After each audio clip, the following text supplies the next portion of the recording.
So I'm Nathan. Obviously, if you've checked out our channel, you know a little bit about us. My background is I was an English teacher for 19 years.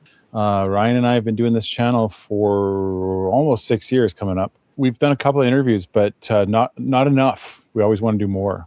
Absolutely. Hi, my name is Ryan, and I'm a recovering. Yeah, I'm in the military right now. I'm in the Navy here up in Canada. So yeah, both Nathan and I are Canadian, and I'm in the Navy up in Canada, 23 years now. Hoping to retire in a couple of years and make this YouTube our full-time gig. We have been born and raised on rock and roll. So when we'll get right into it, we have with us Will and Shawn from Maynium, the band Maynium, and we're really excited to have you guys on. Welcome to Whelp. Well, thanks for welcoming us. I don't know how many interviews you guys have done. I saw one of your interviews on Instagram, which gave me a chuckle. This guy, I forget who he was, but it's one of those interview sessions where I think he's in one place and all these different bands come to sit down. He's like, okay, who do we have with us today? I don't know which band member it was, like Maynium. And he's like, yeah, Maynium, we love you guys. Welcome back, guys. This is Cody with Valhalla Media and Marketing, and we have today with us Jason. Noah. From what? Maynium. Maynium. We love Maynium. And I'm like, oh, really? You had to ask who was there. But anyways, here's the thing. I know you guys are Maynium. I discovered you naturally, I guess you could say, or algorithmically on Instagram because I'm a big metalhead and rock and roll guy. Of course, the algorithm on Instagram knows this. And your video of the Skid Row cover, Monkey Business, came on. And I'm like, oh, here we go. Sure, some young punks who think they can cover Sebastian Bach and Skid Row. Let's see how badly they perform this, And that's honestly I was like, this is gonna be garbage. And your lead singer, I don't know his name. What's his name? Garrett Webb. Garrett. So he kicks in, and I'm like, what the? Is this for real? And he's singing Bach like vocals, and I'm like, this is legit. So I had to watch the whole thing. I had to find it on YouTube because Instagram was only a small part of it. Social circumcision, I can't close the closet. I miss you like for love, but lose your fucking mind.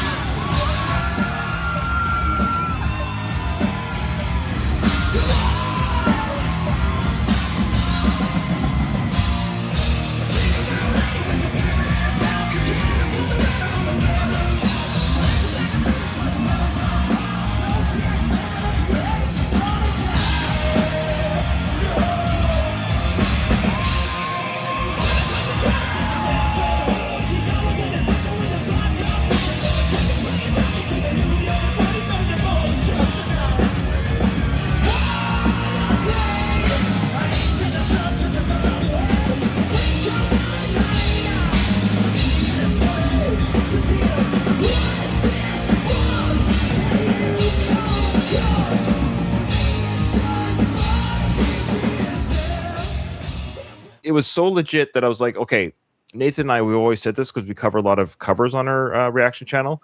If the cover is strong enough, but also unique enough to the sound of the band, it makes you go, I wonder what it did the right thing. Like, what does their originals? Sure, they nailed this cover. They didn't write it. They didn't compose it, but they nailed the cover. What's their original stuff sound like? So I went to your album to listen to some of it. I'm like, this is good. This is some good stuff. And then I reached out to you guys saying we want to react to a song of your choice, and you gave us The Thrill of It All, correct? Yeah. Will wrote that chorus. Oh, really? Good job. No way. It's a group effort. We tried a couple different ideas with that song, and I remember when Will, like, how long ago would you say, Will? Like probably 3 years ago, we probably wrote that. 4 years. 4 years ago. Okay. Yeah. So when I remember Will was like, "Hey, I got this chorus," and he'd like had the lyrics wrote down on a piece of paper, and he just had the chords, and he was like, "It's the thrill of it." We were like, "That's a nice tune, man." And so Garrett kind of, I would say Garrett is the main like lyricist in our group. When me and Will kind of have a song idea, I'm a little different. I think Will kind of writes his own kind of lyrics. I don't know. I'm not speaking for him, but for me, when I kind of take the journey of the song and I'm like, hey, I think this song means this, and this is the kind of story. And then Garrett just writes it all out. We come to the next rehearsal and he starts singing. And we're like, yeah, That's awesome. Yeah, we're gonna ask you about some of your writing prowess on the album. Will, so you're the rhythm guitarist, correct? Yes, sir. And people, do not sleep on the power of a rhythm guitarist. Some of the greatest in the world, Izzy Stradlin, Malcolm Young. I mean, these guys are important of any band. So I wanted, like, Shawn, your solos are wicked good. And I made a joke in my reaction video of, oh yeah, the other band, they're okay, because at first, when you first listen to a band, especially a rock and roll band, it's always the singer, right? We all know the singer's the frontman. That's why they call it the frontman. They lead, they're kind of the band leader. But then the solos come in, and Nathan and I have always said this, like, where are our solos in rock and roll today? What does solos mean to you? Like, and do you recognize what I'm saying? Like, we're losing solos in rock and roll lately. Yeah, no doubt. Was there another part of that question? I don't want to. No, I don't even know what I'm saying half the time. I mean, for like a full wraparound kind of answer to that, for me, I grew up listening to Dio and Rat and Nice. I mean, George Lynch and Dawkins came later when I like in my 20s now. But when I was a teenager, I had heard Last in Line by Dio. Nice. My stepdad, who was in the Navy, he was in Hawaii, so respect to that. But he had showed me Dio when I was like 11 or 12. And that's when I first heard what Nathan was saying, he loves the squeals. Well, I heard that. Oh yeah. Yeah, and I was like, what is he doing? That was so foreign to me because my grandpa taught me how to play, and I learned all the Jimi Hendrix and Molly Hatchet and 38 Special, and then I got into Van Halen and then the Dio. So when as a young kid, solos meant like everything to me. I was like, oh my gosh, that's the like center point of the song. And then as older as I got, I realized that like, okay, then you have your Marty Friedmans of Megadeth and John Sykes of Whitesnake and Dimebag, and it was like, okay, now these solos are starting to sound like he's singing, like he's telling a story. So I would say for me, I think some songs don't need a solo, and that was kind of hard for me to understand, a couple of years ago. Yeah. But I think now, guitar solos in the '80s, that was just like you're waiting for, you're waiting for that. Yeah. Most of the You're time, like, this is good, but I'm waiting for the best part. Most of the time I skip the song after the solo goes by. I'm like, all right, I got my Poor Will. Yeah. He's out there rhythming up and people are skipping. Never skip Will. Don't sleep on the outro solo, man. That's right. Yeah. But the solo on Thrill, man, I just wanted to just rip it as hard as I could and just put the most like 80s influential Warren DeMartini, Jakey Lee kind of style solo on it. And, I was really proud of how it came out. I tried to show some different, diversity with, there's a part where I do some tapping and then there's some like clean kind of runs, and before it was super shreddy. So the solo you're hearing is a much more mature kind of style of solo instead of just shredding as fast as I could. So yeah, awesome. Oh, that's a great answer. I think you've partly answered one of my questions, which was, talk to me about some of your influences. And maybe I'll push that to Will then. What are the influences generally for the band and then for you specifically, Will? Because I think Shawn talks a lot about his, but yeah. I'd like to hear about yours and then what the band all shares. Man, I'd like to say that us as a band, we're very diverse in like all the music we listen to. We don't just kind of stay in one genre. Like for me, I grew up on like Southern rock and classic rock, even all the 90s music, the good post-grunge stuff like Audio Slave. I was real young listening to that, a lot of that. Van Halen, of course, and everything like that. Us as a band, I think we kind of get around to multiple genres. Me and the bass player, we like a lot of Tool and progressive rock, stuff like that. Our drummer likes a lot of POD and everything. Our singer likes Alice in Chains. He's a big fan of them and Alter Bridge. And it's like we want to, us as a band, and, I can speak for them on this, is that we want to connect with everybody. We want something for everybody to listen to. We don't just want to play radio songs, and we don't just want to play thrash the whole time. Like we want to relate to everybody, and we want to let our lyrics and our music speak for some of the things we have been through, or maybe someone else has been through. Yep. But man, my main influence is guitar wise. I'd say Jake E. Lee, James Hetfield, Dave Mustaine. Never heard of them. Who are they? Right, yeah. No one knows. Big Adam Jones fan. I love. I don't know who's that. Who's that? Guitar player for Tool. Oh, okay. Yeah, Nathan and I were pretty. We don't know. Like we know some Tool. We've done some reactions to Tool on our channel actually. So it's funny how I forget how long they've been around for, because I remember when they were like an underground band almost when we were teenagers in the early '90s. So it's weird how long they've been around. They still feel like a new band because like when they came out. Nathan, do you remember they came out with that? Remember that album with the picture with the pig, and they had like forks in the pig or something like that? What was that one? Yeah, Tool's is a bit of a foreign band to me, so that's a good one for us to go down as a reaction channel. But the Undertow album is the one. Yeah, Undertow. Yes, yeah, it's very good album. It's interesting talking to, again, the rhythm guitarists, and we like I said, some of my favorite guitar players honestly was Izzy Stradley from Guns N' Roses and Malcolm Young from AC/DC. So I love the power of the rhythm guitar. It's almost like the backing vocalist, and I really like backing vocals. So who does the backing vocals on the album? Does the band share in that duty, or is it overlaid in the studio? It is shared. Shawn, Noah, and myself do all the backing vocals live. In the studio, we lended our voices on 2 of the songs group vocally, but it's usually Noah and Garrett for the most part. So Noah's the bass player. Yes, sir. And Garrett is lead singer. I'm writing this down. Mm-hmm. And Shawn, of course, is the lead guitarist who left us. Yes. He's done. He quit the interview. He got offended by the questions. I understand that. Nice try. He's not there. Oh, he's back.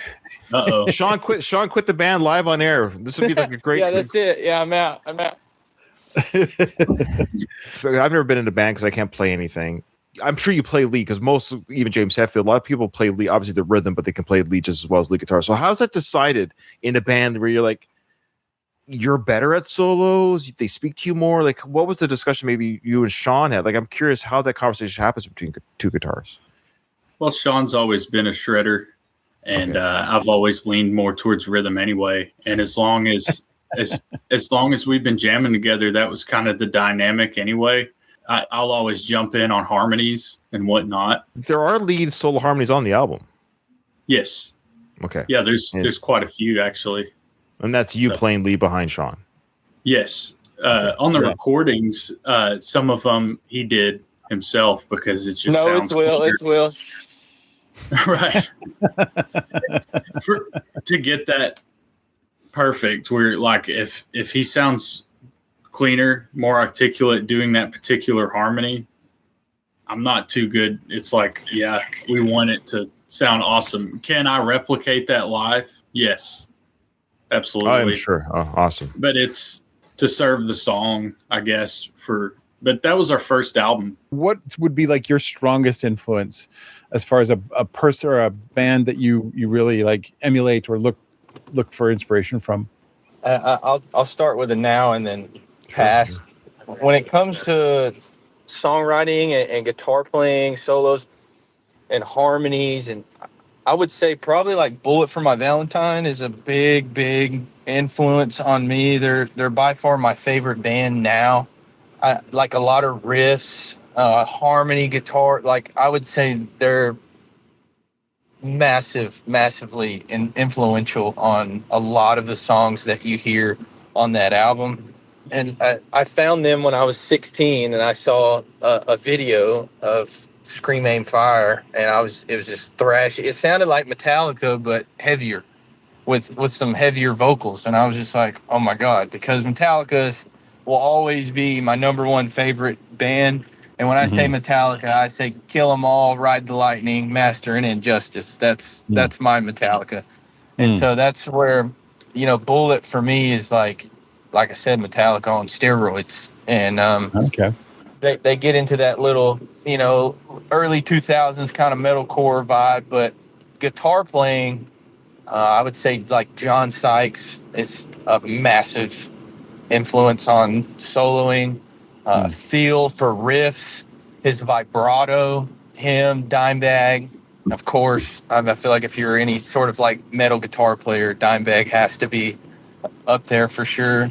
And then I would say probably George Lynch, Eddie Van Halen for sure, no doubt.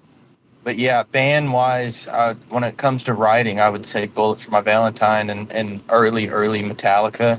And then yeah, but of course all the greats like Rat and Motley Crue, but our sounds a little far away from that, from the glam and the the whatever you want to say about it. Well, music has to be fun, and I think sometimes I always said, imagine if the glam metal days, because this is what Nathan and I were raised on that time. We're old, right? So we were both born in '75, and so we were right in that heyday of life. Like the albums that got released when we were teenagers were insane. Like the year of '86 to '93 was an insane 7-year release. It was crazy what we got. We were spoiled. I could do a list of all the bands and albums that we could just. It seemed like every month, Nathan, there was a new band with a new album. It was just like. From Aerosmith and AC/DC and Alice in Chains, Guns N' Roses, and we thought it would never end. And I think one thing I appreciate about what you guys are doing is that it's not ending, and it's really exciting to see the younger generation. I don't know exactly what your guys' ages are, but it sounds like you're probably late 20s at the most, mid 20s. I'm 25. I'm 28. There you go. Yeah. So that's pretty good. It was good at guessing. So for us, Garrett's, I think, 19. He's been 19 for a couple of years now. Oh, he's one of those, is he? Okay, so how did you guys meet then? I mean, it was kind of a cliche question, but again, we want to be your first really big interview and that gets out there. So I gotta know, like, how did the group of you say, hey, we're doing this, we're forming a band, and we're gonna write this music? Because it's a lot of, like, Nathan and I, we run a stupid channel together, but it's just the two of us. How did you guys get together enough to say we're going to write music together and we're going to be a band? I started working with the bass player right out of high school at an electrical company near where we live. I started talking to him about music. He was already a bass player. Noah is a full-time, he was full-time band through school. He played the tuba. And so the bass scale is in his blood, and he was, I got hired on, started kind of working around him, and he was telling me about his love for the bass, and he was learning some slapping and popping and whatnot, and was telling me about it, and so I eventually started jamming with him. We ended up starting playing together after work here and there. I'd bring my guitar over. We'd play like The Red by Chevelle and stuff like that. We kind of wrote a couple of little things here and there. We ended up actually jamming with Shawn a couple of times back in the day after I met him. Not too long, but I met Shawn at a party not too long after I met Noah, probably a couple of years after I met Noah. I met Shawn at a party. A buddy of mine said, hey, he's over here like shredding some Metallica. You should go check this guy out. He knew my buddy Caleb. He knew I played, and knew Shawn played, and he kind of introduced us. And that's when we invited Shawn to come jam with us. And then we kind of took a break for quite a while. I ended up going on the road and playing with this country band down in Florida for a few months. And that ended up not working out the way I hoped it would. And so came back home and called the one guy I knew that would be playing music. That was Shawn. He said, man, I got this singer, dude. He's really awesome. We've been jamming together here and there. And we've got a gig at Fat Jack's in Hot Springs, man. You should go check us out.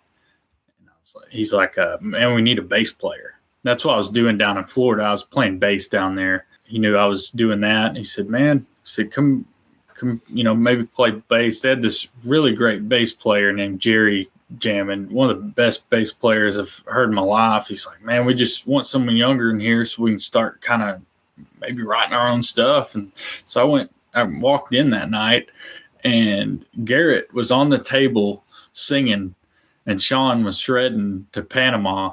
And dude, it was pretty epic. I was just like, man, I gotta jam with these guys. Like I said, I'd previously jammed and knew Shawn already, and so Garrett was up there. Once I walked in and seen Garrett up there killing it to that that song, I was like, man, I got to jam with these guys, and so we just mainly played around Hot Springs here and there. We're kind of looking to write some more stuff, some 2 guitar parts, some harmony parts and whatnot. We had a couple of guys say they were going to come try out or whatever, and it didn't work out. So I was like, man, I know this really great bass player. And I was like, hell, you know him, Shawn. I was talking to Garrett about it. I said, I can move over to rhythm guitar because he's better at bass than I am. Because Noah's one of the best bass players I know. I was like, we got to get this dude in here if we're trying to write some stuff like this. And so he came out to our New Year's Eve show. He ended up starting a 1-man mosh pit out there. We were playing Killing in the Name Of by Rage Against the Machine. And so we were jamming to that. And he was moshing. He's like, man, this is what I want to do. And so we started writing our songs together. Went from there. Well, shout out to Noah. His bass on that album is really good. He's got a couple like bass solo moments. I don't know the names of the song off the top of my head, but I've listened to the album. I want to talk to it a little bit here. We do apologize to the listeners, to the Maynium fans out there watching this interview and others. Shawn, I don't know what's going on. My suggestion, if Shawn does come back, he's about to be at his house. He's on his way. I'll save the questions I have about a couple of the songs until he gets back. But who's your drummer? I didn't write that down. The drummer. His name's Jason Horniker. Yeah. So how did you meet Jason? How did Jason become a part of the band? He was actually, we were looking for another drummer. We were in the process of that. We ended up seeing him playing for a band that Garrett is in. It's his brother's band, actually. We went to meet up with him that night to go watch him at this local bar. It's about 20 minutes from where we live. He's like, dude, you got to hear this drummer. And he was just ripping it up, man. And Shawn's like, hey, you want to come out and practice with us? It was really simple, actually. He's like, heck yeah, because he's eager to play. He's a few years younger than us, and he's got a lot of fire under him, and he's excited to jam. All you guys are legitimately very, very good at what you do. I say this with the utmost respect. Like, I know you're an independent band in the sense, like, you're running your own show right now, creating your own artwork and things like that. Are we near a signing somewhere? Is there? I think I saw on your socials or something. I don't want to say anything I'm not supposed to. You can tell me to shut up. But are we close to something? We have a management agreement worked up. I can speak more on that. You deserve to be signed. You should be signed. If I was a record person who did hard rock, metal, whatever type music, and I was like, man, these guys are a young talent, exciting new music. They know what they're doing. They got a good look, a good feel on stage. And I got that feel on stage again watching your Monkey Business video. Nathan and I just watched it again before the interview. And you got a real good energy already on stage with that. Like some bands can feel sort of stale on stage, just in their movements. Shout out to Garrett. He's got the great hand play, audience interaction. And this is important. This is why they're called a frontman or front lady, of course, is because if you have a front person fronting the band who doesn't engage the crowd or, the hands gestures and stuff, and he's just got a natural gift for that stage presence, walking around with the arm movements. It's hard to explain, but again, I've been watching rock and roll. I've been to hundreds of concerts, and you just know when somebody has that charisma on stage and those who don't. And I would say that Garrett has it in spades. Would you agree that he's a good frontman? Absolutely. He's a character too. He's one of them. He can talk to anybody. He's just good at connecting with people, good at reading the energy too, and kind of playing along with the crowd banter. He's always been great at that. Yeah, and I agree, man. I think you can play some of the coolest guitar licks in the world, and if you're just standing there monotone the whole time, it kind of defeats the purpose. Yeah, it's a show. I think you're expressing that raw emotion too by actually showing it. And I'm sure everybody has their different habits, on stage and whatnot. They tend to fall in, I do believe someone who can represent their raw emotion and what it means to them to play that lick, it definitely makes it more of a show.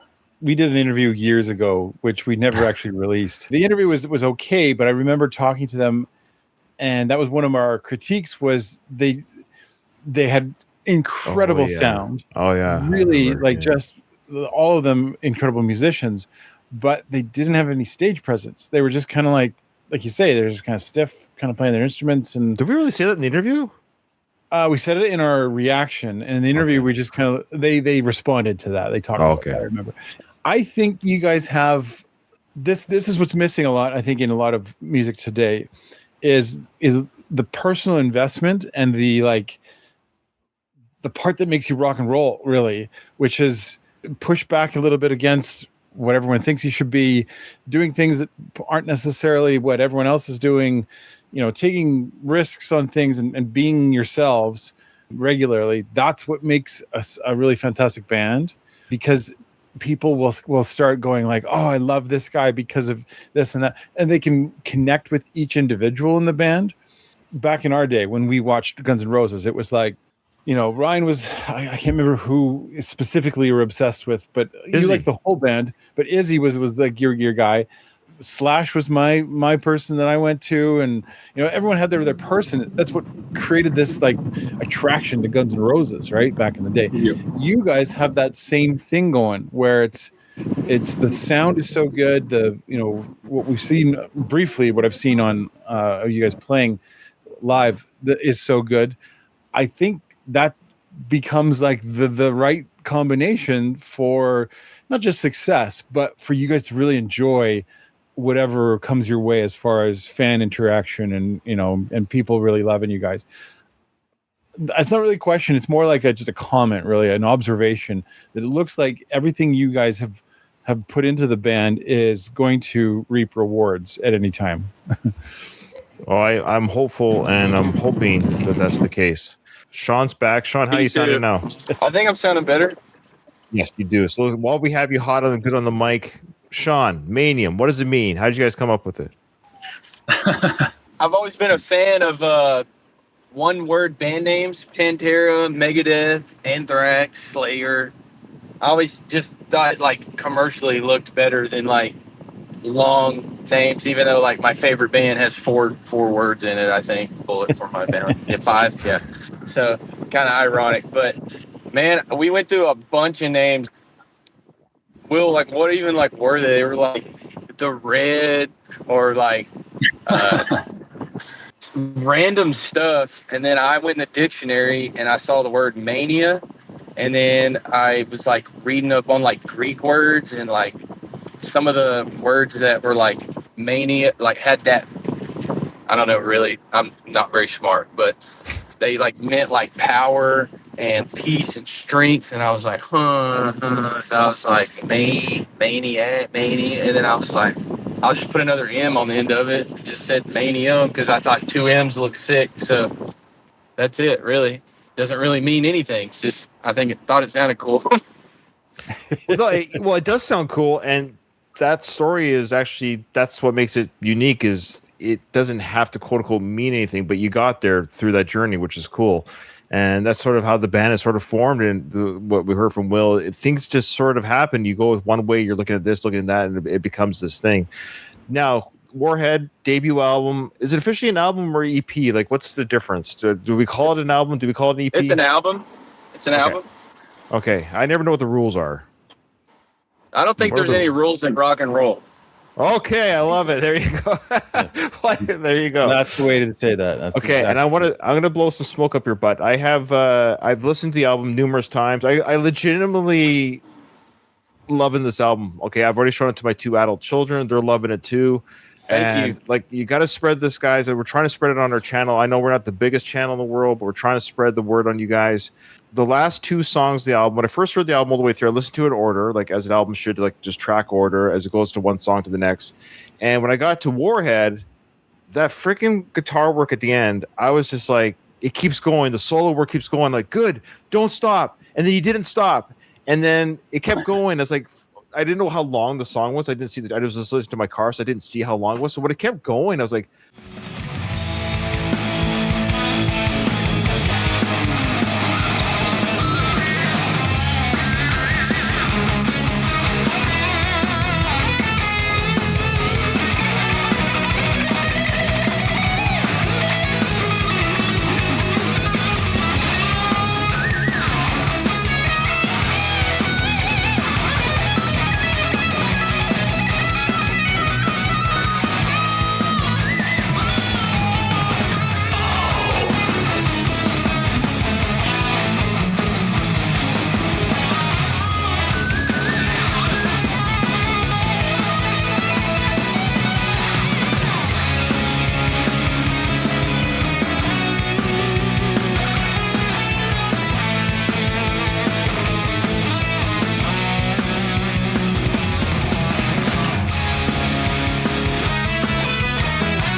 finally, again, a band not afraid to freaking rock longer than 3.5 minutes. And I really just like, it brought me back to like the Metallica Justice for All days, that kind of feeling of let's keep, again, there's no rules in rock, Shawn. So you kept playing the song. This isn't necessarily for the radio. This is for listeners of our album.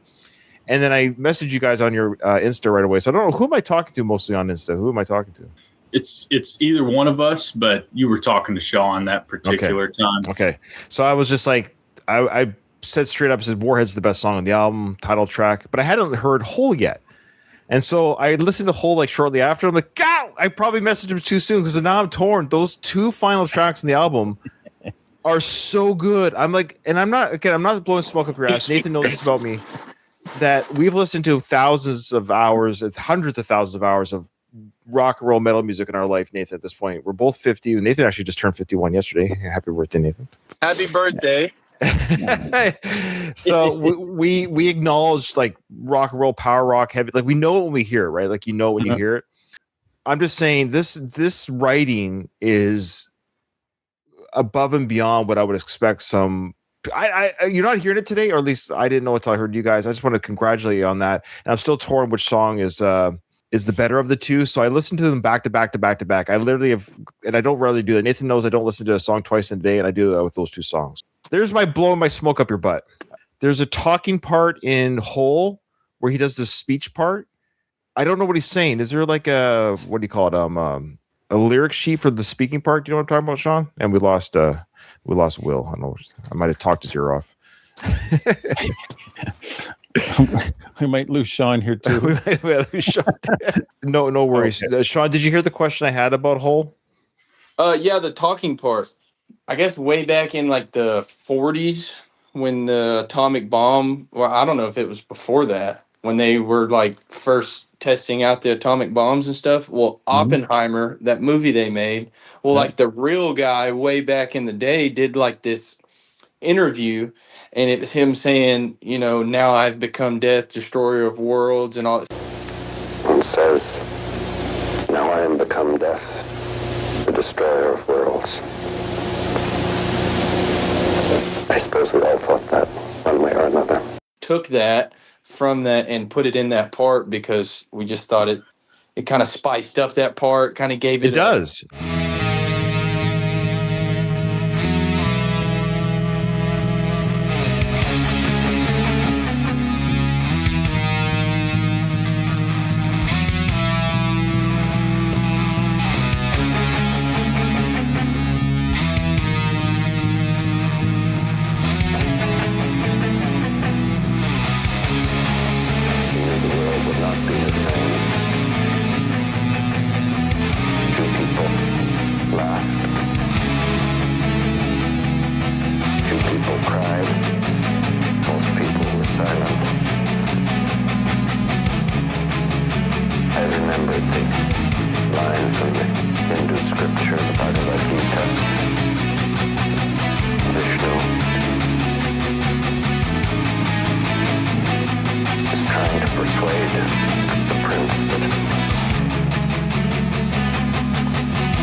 And I didn't know that was that's the actual voice.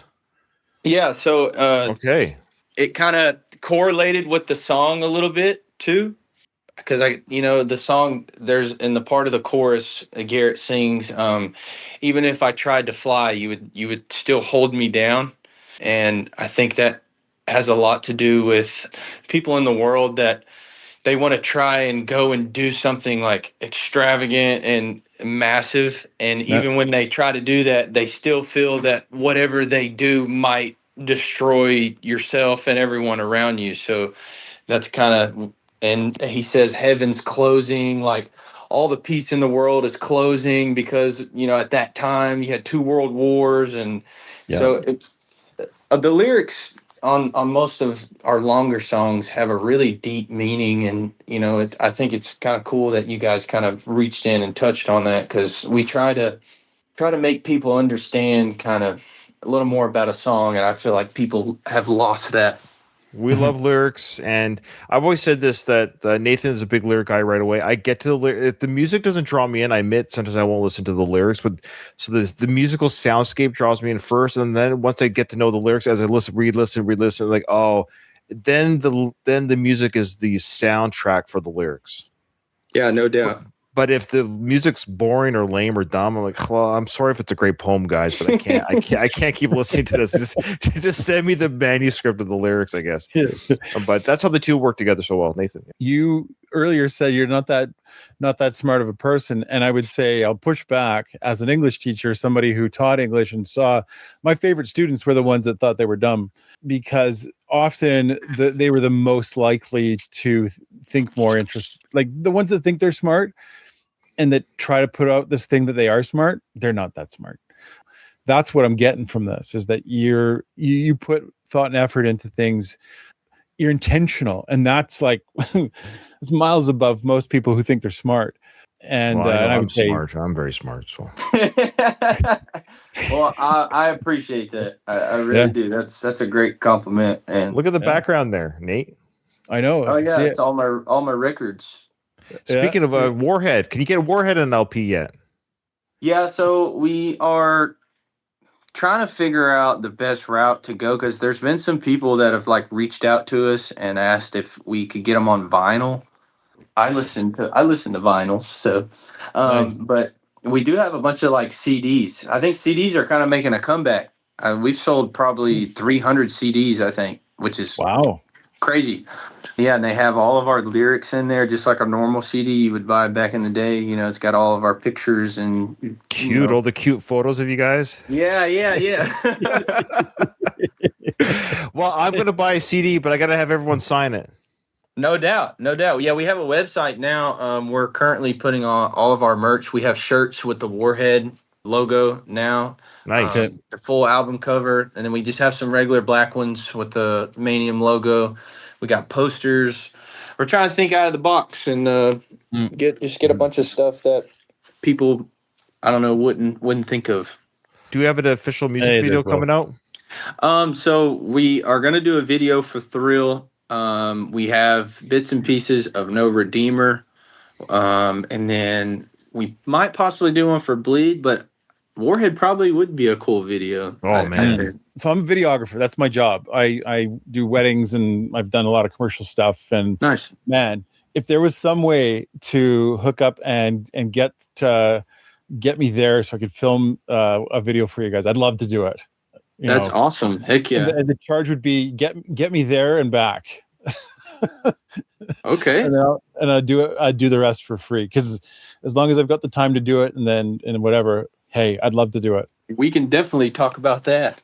Okay. There you go. You're hearing it here, folks. All right. Well, man, if Nathan's flying down, I might just have to fly down anyways and meet you guys. But I would like to ask one question. No questions to us. Only to you. Oh, fine. All right. When you're listening to Warhead, like when y'all have both listened to it, and you're hearing Garrett, sing those lyrics, what does it make you feel? What do you think it's about? See, this is where the music parts still stick with me more than the lyrics. I feel terrible not coming prepared for the lyrics part. No, because I know the theme. Obviously the whole message of the album was anti-war. The war is terrible, is my guess. It's actually not. But oh, are you kidding? Oh no, I failed. This is why I don't have the lyrics. I don't have the lyrics. I've been listening to audio only. Obviously, but I haven't read the lyrics yet, to be honest with you. I just think Garrett's a wicked singer. So it's like, and the music's awesome. Like Ryan literally messaged. I'm on a 2-week break right now, and the last 2 weeks before that I was filming, and then all this last week I've just been editing. So Ryan, we're doing this reaction. I watched it. I was like, oh, this is really good. So I literally just have the one song. That's all I've listened to so far. I've listened to the whole album numerous times. That's not even a lie, but my lyric knowledge is horrible. Well, okay. I just wanted to ask, because first look, it's like anti-war. That's what I thought. Yeah. Yeah. Well, when we titled the album Warhead, and when we even came up with that song, it goes back to like when me and Will write a song. We tell Garrett, hey, I think the sound of this song makes me feel this way, or like certain guitar riffs or dive bombs, or it's like a plane dive, and that's where we kind of got the title Warhead from. But I told Garrett when we first structured the song, I said, man, I want you to write as if you're somebody that's in like post-war that got left behind. Oh, okay. I'm reading lyrics. I'm actually, so I have it on my phone. Yeah, somebody that gets left behind. Yes. And feels alone, but is also like a modern day person that is imagining himself in a post-war left behind situation. Yeah, on the chorus he says, what does he say, Will? I'm trying to remember. Give me a line. I've got it right here in front of me. We live in a heartbreaking existence, but you don't care to listen.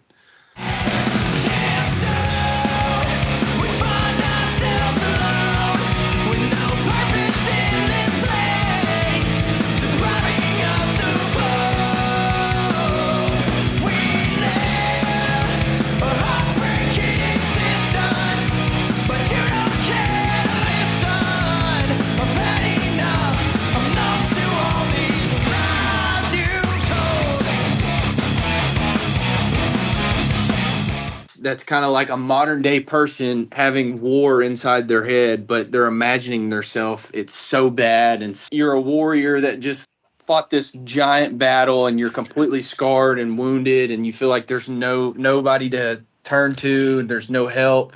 Well, yeah, that I guess I kind of broad stroked it. That is sort of the anti-war message, meaning if I was to even, not to tell you what your lyrics are about, but the idea that after a war's been fought, it's almost like the Rambo story, right? You come back to this existence where you're not appreciated, nobody wants you. Yeah. But on top of that, we live in a heartbreaking existence, but you don't care to listen. I've had enough. I'm numb to all these lies you've told. Yeah.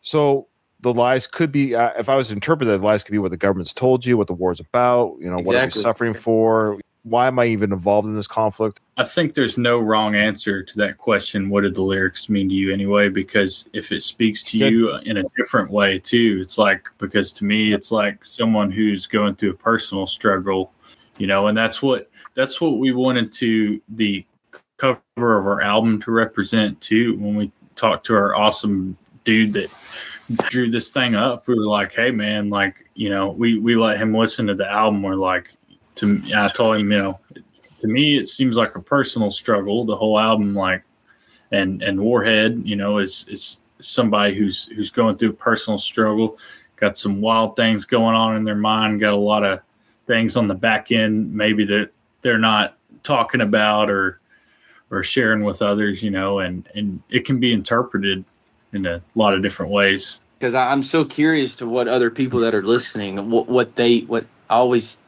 that's so intriguing to me of what people think of what songs mean to them compared to what other people. So that was my big question on that. That's a good segue, because I think where I'm going to go next with this is take on more songs from your album and react to them live. Nice. When I say react, I hate the term reaction, because we hate that term. We are a quote unquote reaction channel, but that's not how we operate. You saw how we did with your video. We discuss it, talk about it. Yeah. Awesome. Yeah. Because I think knowing that like you've got the depth of lyrics that are accessible and on any level, I think that's a great way to hear from a band to say our music isn't necessarily about this one thing. It can be connected to in a bunch of different ways. That's exciting for me to approach a song having heard straight from the band's mouth. This is what it's kind of about, and this is how to take this on. That'll change my approach to the song. So I'm excited to get to hear the ones that Ryan's all for the album. I'm like literally, I feel like I'm meeting. I'm kind of excited I get to meet the band. I was like almost nervous. I kind of like these guys. I'm nervous to meet them. But, so you have a legit fan of me, guys. I'm not just saying that. I'm like, and that was my other question. I hate it when people say this in interviews, so I'm going to edit all that stuff out. I have a question. So you're in Arkansas. And how far are we getting out here? So you're probably locally well known, right? But what are we getting at outside of Arkansas? How are we spreading our wings? So right now you're known in Canada, so you've reached me in Canada, reached us in Canada. So what are we talking here? Like when you load up the gear, how far out can you get?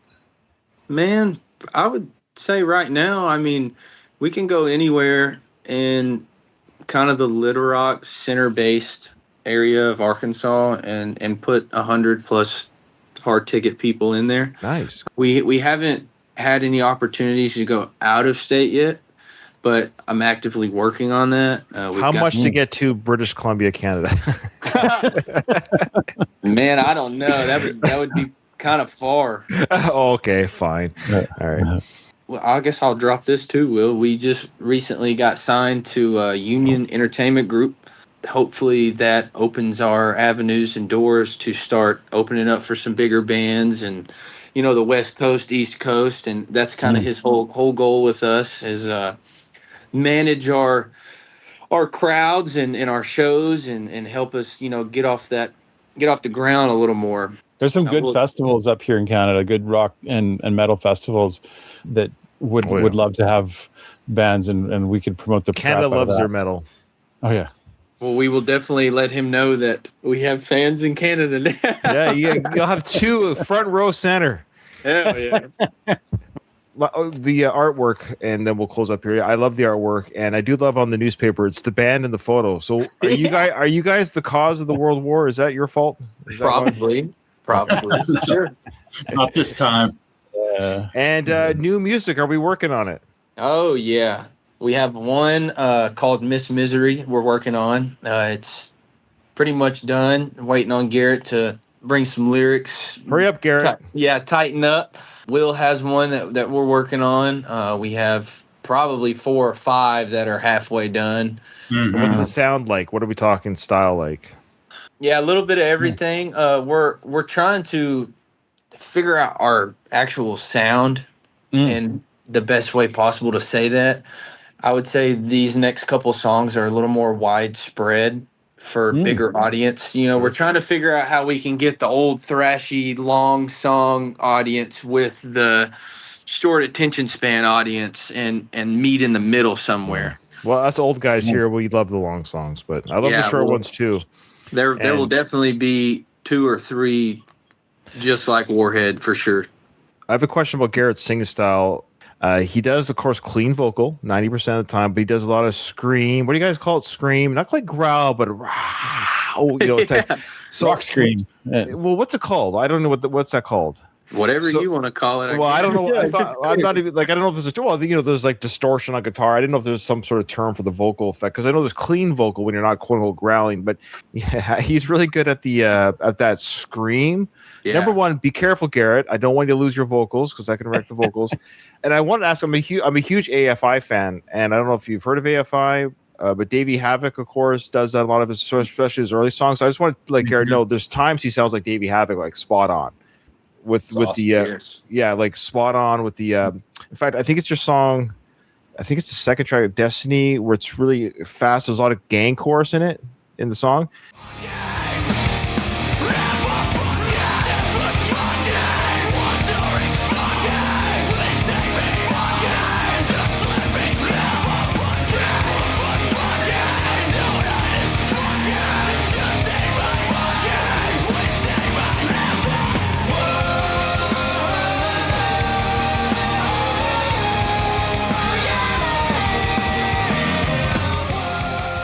To your listeners, look up the song AFI Total Immortal.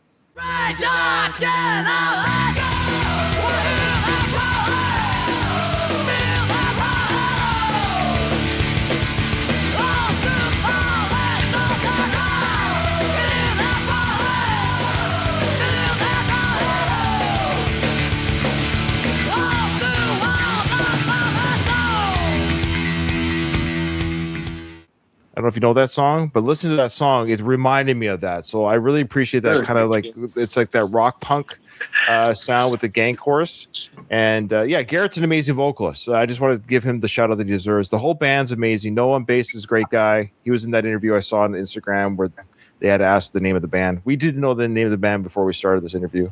You guys are all truly amazing talent. Nathan, any last thoughts before we close shop here? Let these poor kids go. Jeez. I'm very excited to explore the rest of this album. Look for that soon on our channel. Really, this has been a pleasure. But yeah, we'll do a first time listen with Nathan and then we'll just release that as a whole thing. I think Nathan's what we'll do. Make that our project. Yeah. Yeah. Plugs the album. All the proceeds go to us, not to these guys. So that's what we'll do. Yeah. So We'll pick it up from you when we play up there.